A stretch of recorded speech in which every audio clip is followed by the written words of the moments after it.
De tout temps à jamais, les hommes ont préféré adorer des statues et tout idolâtrer. Les messages des prophètes ont été falsifiés. Les hommes baissèrent la tête, finirent par fuir la vérité. Allah. Par sa miséricorde, il nous a envoyé le dernier des prophètes, Mohammed, le bien guidé. Miséricorde pour toute l'humanité. Ya Mohammed, tu es le bien-aimé. À ta naissance, oh à toi prophète, les statues des Quraysh ont baissé la tête. Tu es venu et nous a prévenus. Oh, délaissez vos statues. Autour de la Kaaba, plus 360 elles étaient. Mais les toi finir par les rejeter. La ilaha illallah.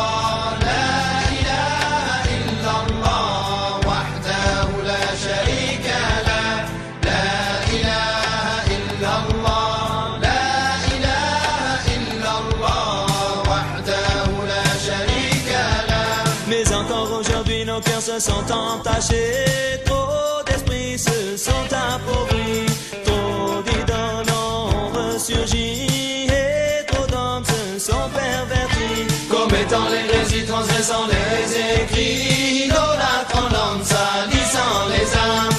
Trop d'adorateurs aux modèles footballeurs, cinéma, acteurs, sexe, politique, pouvoir. Ce sont autant d'idoles encore plus sournoises qui ont remplacé les statues mécoises. Oh, hommes, chassez de vos âmes l'emprise grandissante de l'Asnam. Oh, hommes, chassez de vos âmes l'emprise grandissante de l'Asnam. Craignez Allah pour être pardonné. Allah, l'unique et digne d'être adoré. La ilaha illallah.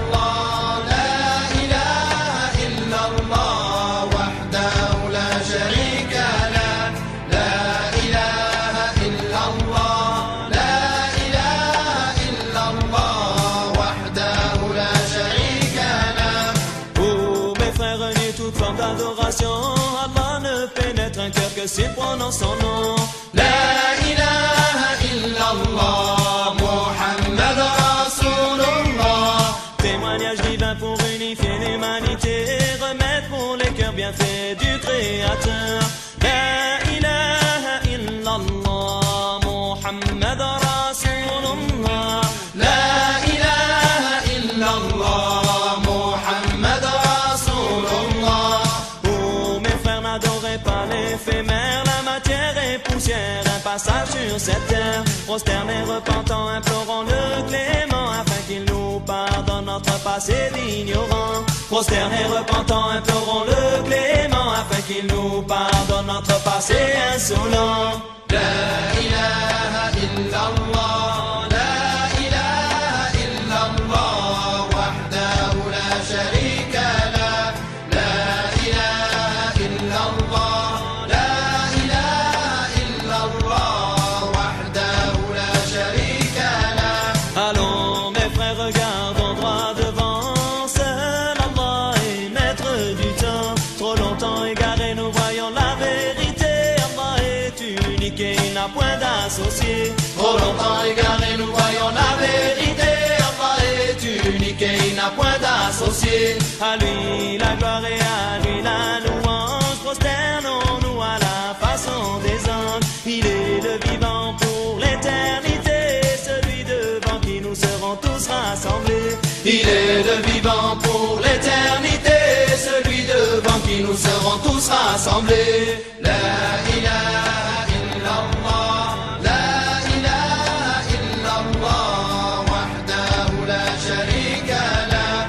La ilaha illallah, la ilaha illallah, wahdahu la sharika lah. La ilaha illallah, la ilaha illallah, wahdahu la sharika lah. La ilaha illallah.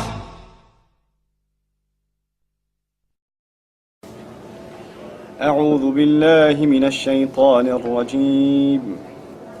فما أوتيتم من شيء فمتاع الحياة الدنيا وما عند الله خير وأبقى للذين آمنوا وعلى ربهم يتوكلون والذين يجتنبون كبائر الإثم والفواحش وإذا ما غضبوا هم يغفرون.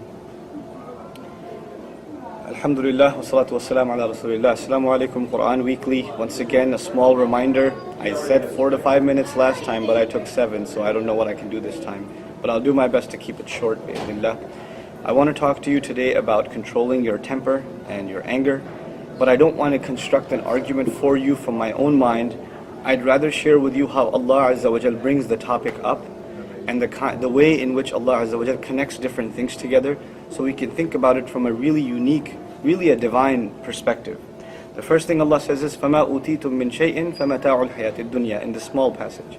He says, whatever you've been given in this world, these are utilities of worldly life.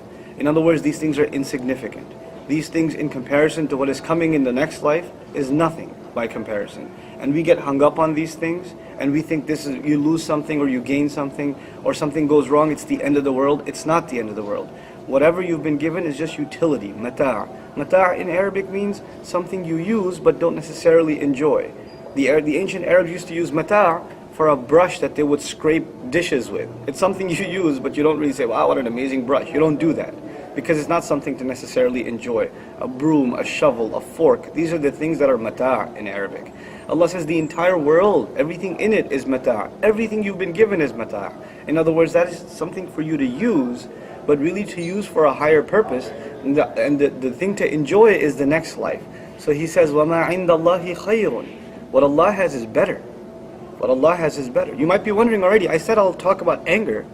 Why am I talking about this? It's all connected according to Allah. He says, whatever you've been given is what, فَمَتَاعُ الْحَيَاةِ الدُّنْيَا, it's utilities of worldly or this closer life to you. Dunya comes from adna, actually, that which is closer, also that which is inferior. So this inferior, closer life, these are the things for you to use here.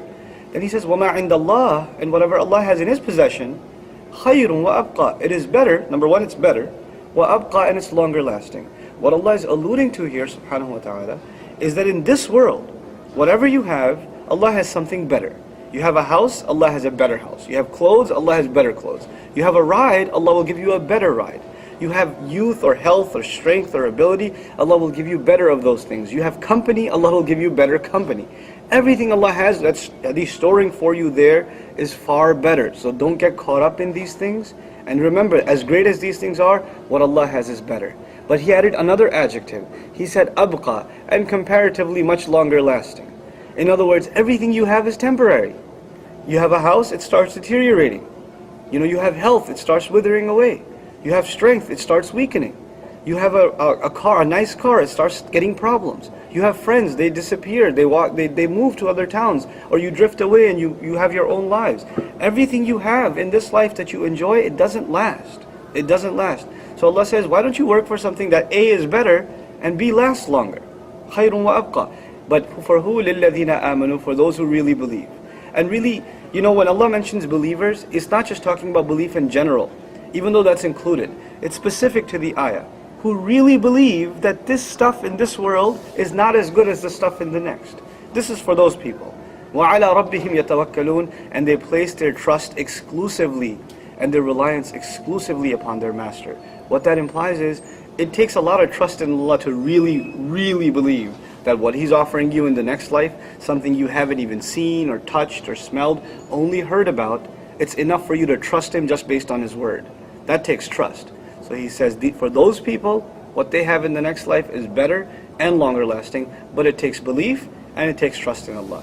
Then he says, وَالَّذِينَ يَجْتَنِبُونَ كَبَائِرَ الْإِثْمِ, those are the very people, in other words, people who prefer the next life over this one, and understand this to be utilities and things to use, they keep themselves away from the most major of the sins. Again, a side point here, there are minor sins and there are major sins. Your first priority, get away from major sins. And sometimes you're doing major sins and you're talking all the time about, I shouldn't do those minor sins, right? But get away from the major sins. Priorities come first. كَبَائِرَ الْإِثْمِ. Then he says specifically وَالْفَوَاحِشِ, and all forms of shamelessness. Again, this is not a talk about shamelessness, this is about controlling anger. And I haven't said anything about controlling anger yet. How come? Allah says they stay away from major sins, they stay away from all forms of lewdness, vulgarity, shamelessness. Then he says, وَإِذَا مَا غَضِبُوا هُمْ يَغْفِرُونَ, and whenever they get angry, I'm not even going to finish the sentence yet, but now he's bringing up anger. You see where he brought up anger? First he told you what is in this world is nothing compared to the next.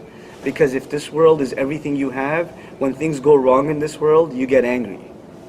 But if this world is nothing compared to the next, whether you gain or lose, or something goes wrong, it's not that big of a deal for you. You can easily say, Inna lillahi wa inna ilayhi raji'un. No doubt we only belong to Allah, and to Him we have to be returned anyway. And it's easy for you to calm down. That happens when you really internalize the first lesson.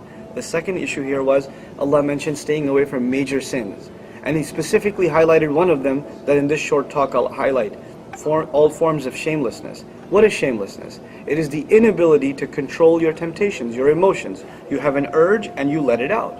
You have an urge to see something and you don't hold back, you look at it. You have an urge to go somewhere, you can't hold yourself back, you go somewhere.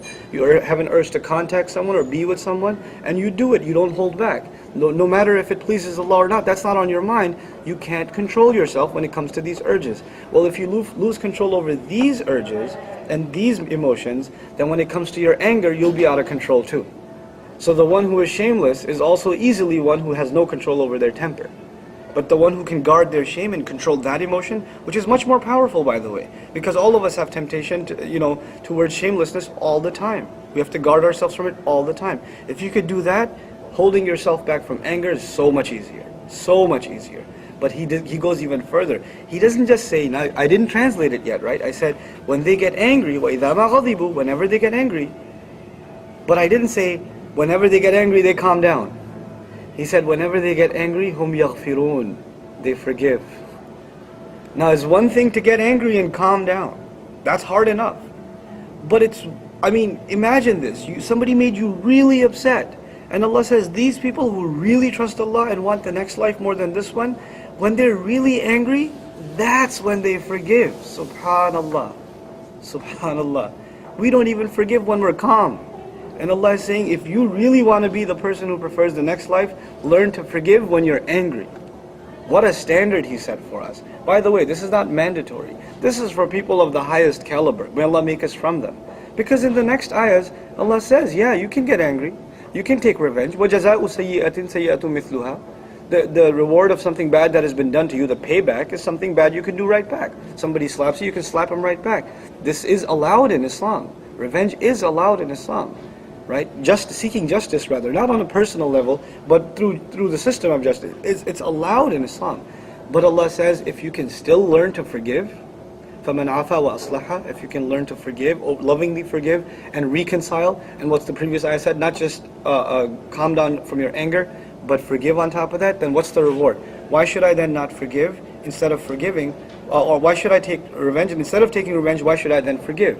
Why should I pick one over the other? He says, فَأَجْرُهُ عَلَى اللَّهِ. He says, then the reward. Remember before He said what Allah has is better? And it's longer lasting? This time He says, if you're able to forgive someone despite your anger, then let me tell you, the reward is so immense, it can't even be described. The only thing that can be said is, عَلَى اللَّهِ. It's on Allah. In other words, Allah will take care of you.